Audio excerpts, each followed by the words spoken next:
nabadgelyo korkiina ha ahaato. Ku soo dhawaada barashada xisaabta. Magacaygu waa Shine Gestir. Daawadayaal, caawa videogan gaaban waxaan ku baranaynaa names of polygons, magacyada geesoole. Sida halkan kaaga muuqata, shaxmadan dhammaantood waxaa la yiraahdaa geesoole. Kan waa geesoole, kan waa geesoole, kan waa geesoole, kan waa geesoole. Laakiin magacyo gaar ah ayay leeyihiin. Luqadda Ingiriiskana waxaa lagu yiraahdaa dhammaantood polygons ayaa lagu yiraahdaa. Shaxan kale saddex dhinac. Af Soomaali waxaa lagu yiraahdaa saddexagal.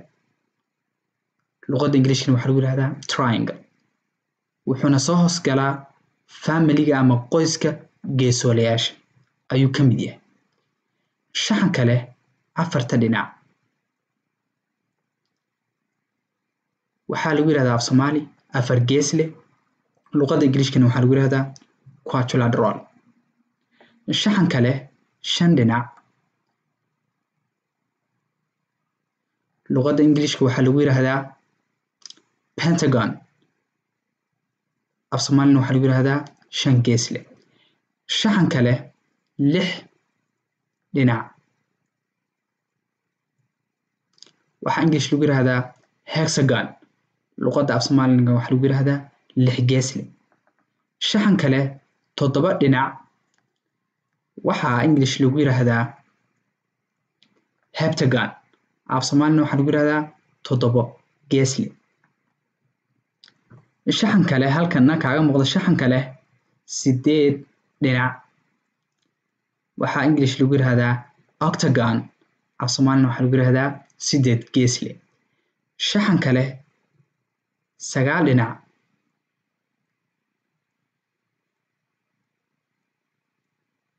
Waxaa English lagu yiraahdaa nonagon. Af Soomaalina waxaa lagu yiraahdaa sagaal geesle. Shaxan kale toban dhinac. Waxaa English lagu yiraahdaa decagon. Af Soomaalina waxaa lagu yiraahdaa toban geesle. Shaxan kale 11 dhinac. Waxaa English lagu yiraahdaa hendecagon. Hendecagon. Af Soomaalina waxaa lagu yiraahdaa 11 geesle. Waxaa sii soconaya 12 geesle. 12 geesle, 13 geesle. Wasii soconayna 14 geesle, 15 geesle, 16 geesle, 17 geesle. Dhammaantood waxay wadaagaan magaca la yiraahdo polygons Englishka. Af Soomaalina waxaa lagu yiraahdaa geesoole. Dhammaantood waxaa af Soomaali lagu yiraahdaa geesoole. Haddii aad jamac ka dhigtidna geesooleyaal waa dhigi kartaa.